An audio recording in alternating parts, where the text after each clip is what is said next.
Stéphane Juffal, rédacteur en chef de la Metula News Agency. Stéphane, bonjour.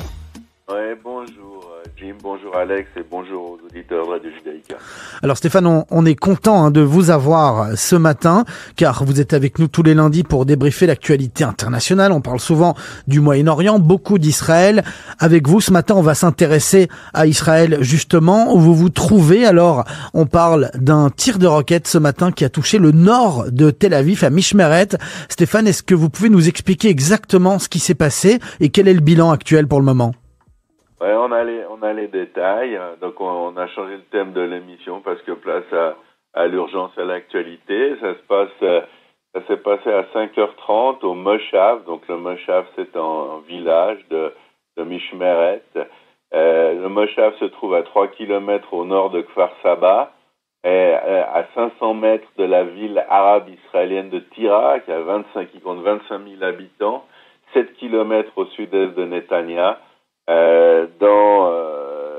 Dans le Sharon, la Samarie, le territoire, la partie de la Samarie qui se trouve en Israël, mais très près, à moins de je dirais, 2 kilomètres de la frontière avec la Cisjordanie.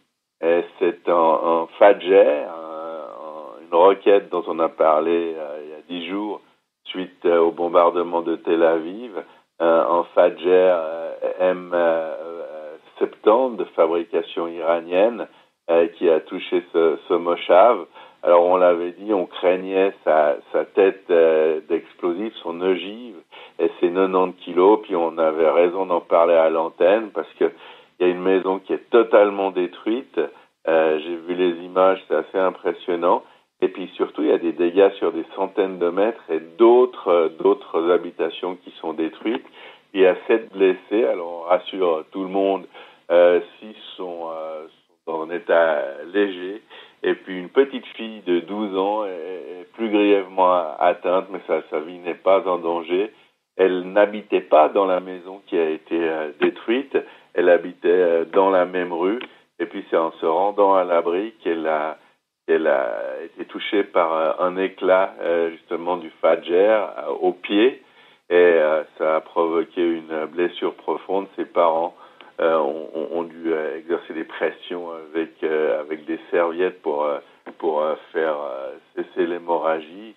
Maintenant, elle est traitée à l'hôpital d'enfants de Kfar Saba, et son état n'inspire pas d'inquiétude, mais ça ne veut pas dire que pendant les semaines à venir, elle n'aura pas à être soignée, elle n'aura pas de rééducation à faire. Ce qui est beaucoup plus grave, Jim et Alex, c'est que maintenant, il y a une beaucoup plus grande zone d'Israël avec cette augmentation de la portée des Fajr, cette nouvelle roquette iranienne.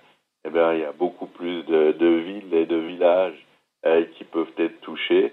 Et puis l'autre problème, je pense qu'on va y revenir dans le détail, c'est qu'on n'a pas assez de dômes de fer pour tout protéger.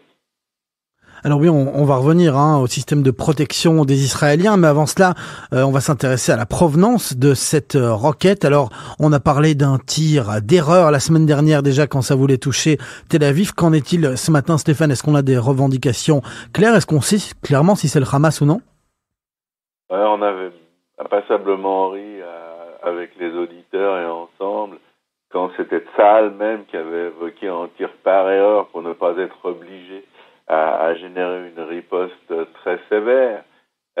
Oui, on sait, il y a des revendications du Hamas, mais de nouveau, j'invite les auditeurs à ne plus imaginer le Hamas comme une organisation homogène avec une tête qui décide, etc.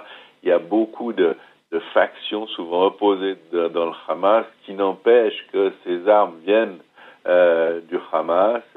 Il y a eu des provocations hier soir assez tard dans la nuit, aux alentours de 11h, ça a commencé un petit peu avant, des attaques d'émeutiers contre la frontière, des lancers de ballons incendiaires. Il y a même eu un blessé de notre côté, quelqu'un qui par imprudence a tenté de soulever les débris d'un de ces ballons incendiaires et qui s'est brûlé la main. Donc Ensuite, il y a eu une riposte de chars, la destruction de 2 positions du Hamas sur la frontière.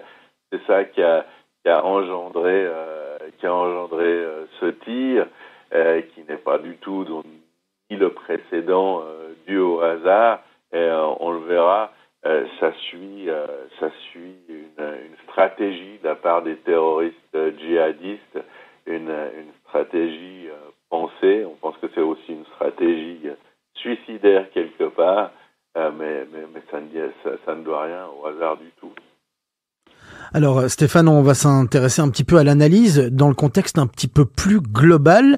Où nous en sommes ce lundi 25 mars? On a eu un tir la semaine dernière. On a cru que la tension allait monter très très fortement en Israël et dans la région. Ça s'est recalmé. On a un nouveau tir ce matin qui a touché cette fois une maison. Il n'est pas tombé dans un terrain vague. Est-ce qu'il faut s'attendre à une recrudescence et une escalade de la violence entre Israéliens et Palestiniens à 15 jours seulement des élections?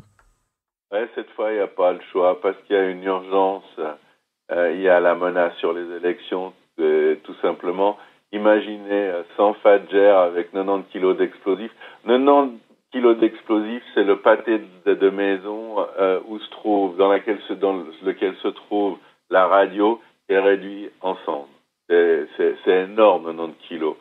Et tous les habitants d'Israël, en tout cas jusqu'à Haïfa, sont concernés par ces tirs. On ne peut pas conduire les élections dans une situation comme celle-là, parce que on dépend du bon vouloir du Hamas, du djihad islamique, des éléments armés d'opposition au tronc central du Hamas. C'est impossible, c'est totalement impossible.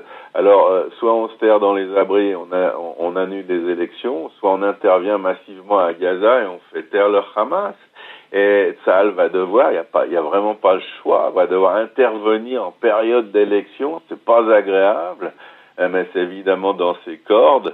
Il faut que ce qui va se passer ait des conséquences stratégiques, c'est-à-dire que le Hamas ne puisse plus ou n'ait vraiment plus intérêt à lancer ses roquettes sur Israël, et surtout pas que ça aboutisse à une nouvelle Houdna, une trêve, parce que ce qu'on voit aujourd'hui, c'est que cela fait suite, la situation qui prévaut fait suite à 4 ou 5 ans de fausses politiques, de fausses politiques stratégiques de la part de Binyamin Netanyahou et de son gouvernement. Aujourd'hui, tout le monde ce matin le dit, que ce soit à la droite, même au Likoud, et bien entendu les partis centristes et la gauche. Ce qui pêche, c'est que les 4 dernières campagnes n'ont pas été terminées. On a arrêté on cessé le feu chaque fois en faisant des ouvertures par rapport au Hamas. On laisse des dizaines de millions de dollars être transférés du Qatar au Hamas en espérant un petit peu comme de l'argent de la mafia que ça va calmer les esprits des djihadistes. Et on a longtemps eu l'impression que ça fonctionnait. C'est ce qu'on a appelé la semaine dernière lors de l'émission la politique de confinement de Netanyahou. Et puis aujourd'hui, elle s'écroule, cette politique de confinement. On voit bien que les frappes sur les dunes et les bâtiments vides, ça marche pas, dans le sens où les engagements du Hamas de cesser les émeutes, l'envoi de ballons, les attaques à la roquette du pourtour de Gaza, ça tient 3 jours au maximum. Et puis maintenant qu'ils ont acquis des roquettes qui peuvent toucher Tel Aviv, et là on est au nord de Tel Aviv, pour ceux qui n'ont pas bien compris. On est à Netanya, au nord de Tel Aviv, et je pense qu'il peut même aller un peu plus loin. Et puis dans leur philosophie, qui déteint également sur leur stratégie, et bien si on peut toucher Netanya, pourquoi pas, Jim. Stéphane Juffa, il est 7h passées de 56 minutes. Merci Stéphane d'avoir été avec nous. Et excusez-nous, chers auditeurs, pour le petit bruit en fin d'entretien désagréable. Stéphane, on vous retrouvera malheureusement, je pense, très vite sur notre antenne pour de plus longues et de plus précises analyses sur la situation qui risque donc de se tendre à 15 jours des élections. Merci Stéphane d'avoir été avec nous ce matin. Mais je vous en prie, il faut s'y attendre. On s'attend à une première riposte très rapidement, même si les terroristes ont quitté maintenant leur position défensive et se sont eux aussi recroquevillés dans les abris. On attendra peut-être qu'ils ressortent et on suit la situation de minute en minute pour informer nos lecteurs et nos auditeurs. Bonne journée tout de même à vous à Bruxelles et en Belgique.